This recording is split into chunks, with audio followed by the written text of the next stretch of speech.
In his previous life, the main character lost his father at a young age. As he was growing up, he made a plan for himself on how to succeed in life. However, his mother tried to force him to become a shaman.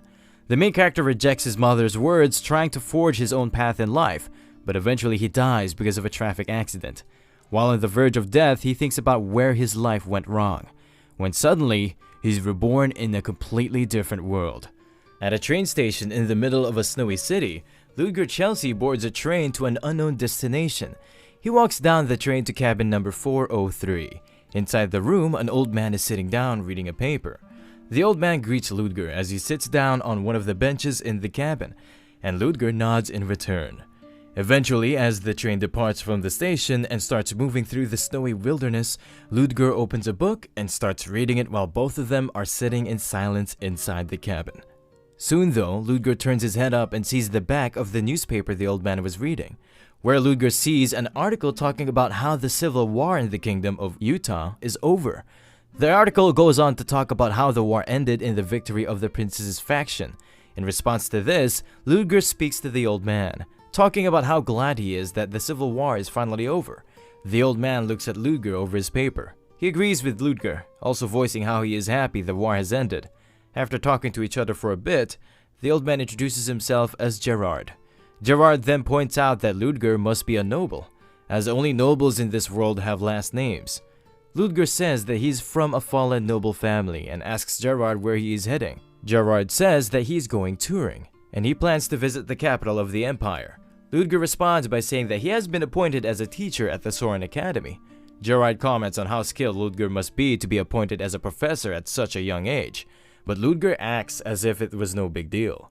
While talking, Ludger brings up a figure known as Machiavelli, a wandering mercenary who was said to be a key player in the civil war that had just ended. Gerard doesn't show much of a reaction to this, but on the inside reveals that Machiavelli is one of the many names Gerard used while on the hunt for a certain object. While talking, the train is suddenly hit by a huge explosion, rocking the carriages and shocking the two men. They try to think about what could be causing such a huge commotion, before realizing that the train must be under attack by some robbers. They even theorize that there must be a wizard amongst the people attacking the cart. As the two men leave their carriage, they walk out into the hall cautiously. They realize that because of the explosion, the train cars are no longer safe, as the magic protection on them must have been dispelled. While the two are distracted, a man swings through the glass of the carriage. Ludger yells at Gerard to run away. However, the two stand their ground against the robber. The thief runs at Ludger with a knife. However, Ludger launches an electric spell back at him, knocking him back and paralyzing him. Ludger walks over to the man on the floor and tries to interrogate him, asking why they tried to attack the train. The thief laughs before yelling that Ludger and Gerard deserve to die, revealing a bomb vest inside of his jacket. The timer ticks down and Ludger is too close to the explosion to get away. The bomb goes off and the wall of the train car is blasted off. After the smoke clears, Gerard sits curled up trying to protect him from the explosion. He coughs and gets up, trying to find Ludger, but Ludger and the thief were both vaporized in the explosion. Gerard looks around before realizing his face has peeled off in the bottom left. He sighs and rips it off, revealing that he was using a fake face the entire time. Gerard reveals that he used the name Machiavelli to disguise his actions. He has been involved in a lot, and that Machiavelli is just one of the many names he has used. After the war had ended that Machiavelli was involved in, he tried to make a new identity and go into hiding. He had boarded this train in order to stay hidden, but he ran into this mess while trying to escape. Machiavelli throws away his old face and wishes that Ludger is able to rest in peace, feeling sad that his new friend had to die. Thinking to himself, Machiavelli realizes that the thief had to be special in order to detonate a bomb while being electrocuted. So Machiavelli tries to think of who the criminals could be. While he's thinking, he's approached by one of the staff of the train, who is shocked to see the hole in the train. The staff member asks Machiavelli what happened in the train car, to which Machiavelli responds that they were attacked by a robber. The staff member gets nervous and tries to tell Machiavelli to evacuate the train as soon as he can, but Machiavelli notices something fishy in the man's attitude. Machiavelli attacks the man and pins him to the floor, saying that he won't be tricked by such petty acting. Machiavelli says that the raiders appeared very fast, as if they had been waiting for the train to show up. Machiavelli also points out that the protection magic on the train had been broken from inside. While still on top of the man, Machiavelli accuses him of being the one to help the raiders get aboard the train. In response to this, the man pulls out a knife and tries to attack Machiavelli. Machiavelli, however, is able to stop the man from moving and starts questioning him about why they attacked the train. The man refuses to say anything, so Machiavelli takes him hostage and plans to leave the train with him. Suddenly, Machiavelli hears a noise at the end of the train car and uses the man as a shield. Bullets shoot through the train staff's chest, but Machiavelli is able to duck down and survive. Armed raiders burst into the train car holding machine guns, and they are shocked that there is still someone alive in the train. Machiavelli stands up and faces the men, who hold up their weapons and prepare to shoot at him once again. Reacting quickly though, Machiavelli uses some form of magic to interfere with the raiders' guns. The raiders are shocked that Machiavelli is actually a wizard, but Machiavelli's magic is cancelled out by the magic of someone else. From behind Machiavelli, another group of raiders appear, with another wizard standing on their side. Machiavelli is surrounded on both sides and is told to surrender by the raiders. The raider wizard thinks that Machiavelli must be a 4th-ranked wizard. Machiavelli tries to think of a way to escape and realizes that it will take a very long time for any help to arrive. He is out of other options, so Machiavelli jumps out of the hole in the train while it is still moving. The raiders think that he completely left the train, but a bolt of magic appears from above and kills one of them. They realize that Machiavelli must be standing on the roof of the train, so they try to chase him.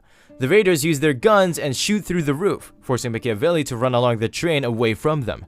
The raiders hear his footsteps and follow him down the train, but when they try to open a door to get through the train, it suddenly explodes, killing many of the raiders.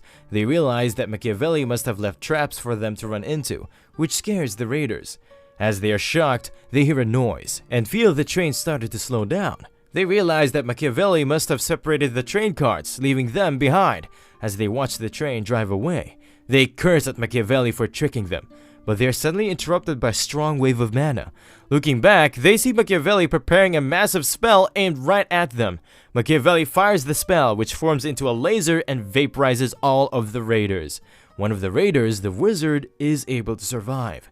The only raider alive is angry at Machiavelli for killing all of his friends in cold blood, but Machiavelli doesn't seem to care. Machiavelli says that the raiders tried to kill him first. Suddenly, as the raider is in the middle of speaking, he is cut in half by a blade of ice.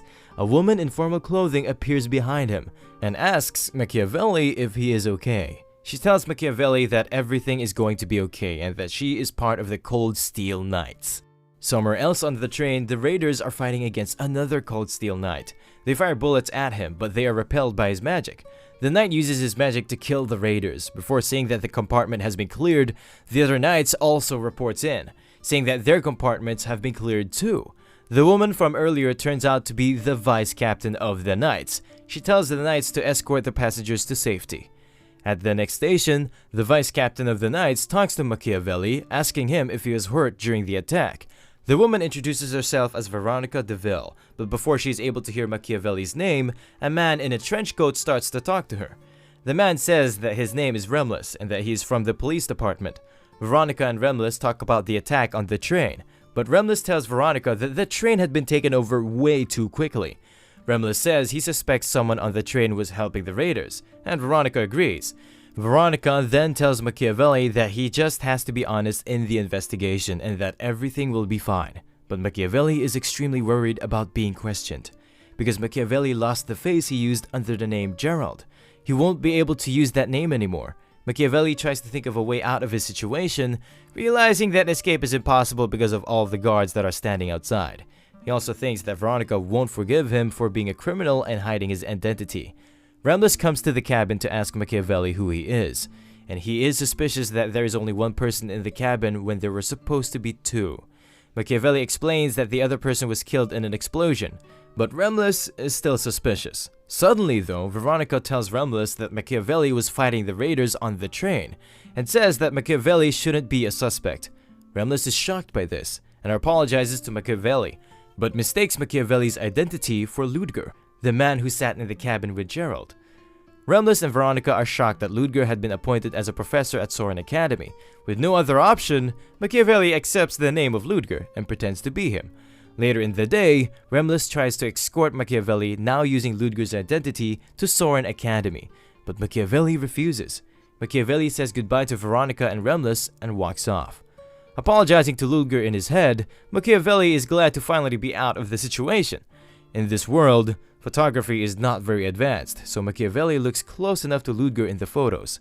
While thinking about making a new identity, Machiavelli hears someone calling for Ludger and he turns around. An old man named Wilford introduces himself as an employee at Soren Academy. Wilford says that he is there to pick Ludger up after hearing about the train incident. Unable to refuse, Machiavelli gets in the carriage and is taken by Wilford to Soren Academy. Wilford takes Ludger to see the principal of Soren Academy. Ludger stands in front of the principal and introduces himself, where the principal introduces herself as Alyssa Willow. Alyssa asks if Ludger is doing okay and asks him about the terrorist attack he got caught in. Alyssa is happy that Ludger was not injured in the attack and comments on how handsome Ludger is. Alyssa hands Ludger a contract which talks about Ludger's pay. Ludger is shocked at the amount that he will be paid as a professor and decides to take the job seriously. Ludger agrees to sign the contract and shakes hands with the principal. Ludger goes to his room and realizes he has 3 weeks to prepare for classes. While sitting in his room, Ludger thinks about his past. Ludger had been reborn with no abilities and only the memories of his past life. He had to go through a lot of trouble to survive, but now Ludger had become a professor at Soren Academy. The old Ludger had no family and friends who knew what he looked like, which made him the perfect fake identity to use. Ludger starts preparing for the lessons he needs to teach and tries to learn about the campus of Soren. 2 weeks later, Ludger is sitting at a table outside drinking tea. In the 2 weeks, Ludger finished preparing for most of his classes and only needed to practice the lectures to make sure they were flawless. But while he is drinking tea, someone sits in the seat behind Ludger and asks him why they didn't hear from him for 2 weeks. Ludger is shocked by this, but thinks fast and says that there was something that he had to check. The other person responds by saying that the terrorist attack was just an accident, and that they didn't know rebels would start to attack by then. Ludger then asks for information about Soren Academy, saying he needs to verify it. Ludger is extremely confused about what is happening, but tries to play along so his true identity isn't revealed. Ludger asks the mysterious figure if everything was properly taken care of by them. The figure responds by saying that they just finished assassinating all the key figures at the academy. The mysterious figure talks about getting rid of traitors to the organization, but suddenly apologizes to Ludger for getting something wrong in the report. Ludger, now even more confused, asks the figure why they came to meet him. The mysterious figure says that they didn't hear anything for half a month, which Ludger responds to by intimidating them. Ludger realizes that the figure must be scared of him and uses that to his advantage while talking to them. Ludger asks the figure how many people have been gathered, and they respond by saying that 31 second orders and 7 third orders have infiltrated the academy. The figure also says that the other first orders have arrived and are already settled in. The figure asks Ludger to meet with them in a location at some time in the future, but Ludger scares the figure into meeting at some other time. Ludger then walks away, worried about the situation he's got himself into. As Ludger sits in his room, he thinks about the situation and how he can get out of it alive. Apparently, the old Ludger was a part of a secret society that managed to plant numerous spies in Soren Academy. This organization was also responsible for the assassination of numerous figures in the academy. From his conversation, Ludger learned that there were 4 ranks in the organization: the Third Order, the Second Order, the First Order, and the Zero Order. Apparently, the old Ludger was a part of the First Order, which is the second highest rank. Ludger worries that there will be someone in the organization who knew Ludger in the past, so he decides to try and help Soren Academy secretly take down the organization. Ludger realizes that the next 2 years will be extremely stressful for him, because he will have to deal with being a teacher and a member of a secret society, all while keeping his true identity as a secret as well. A few days later in Ludger's class, the students are talking about a rumor about them getting a new teacher. Apparently, the previous teacher lost an argument with a student in front of the entire class, which made him resign early. The student who won the argument is named Flora. The students then learn that their new teacher was from the military in the past. Before class starts, the students start making fun of Ludger behind his back, saying that he's just a fallen aristocrat.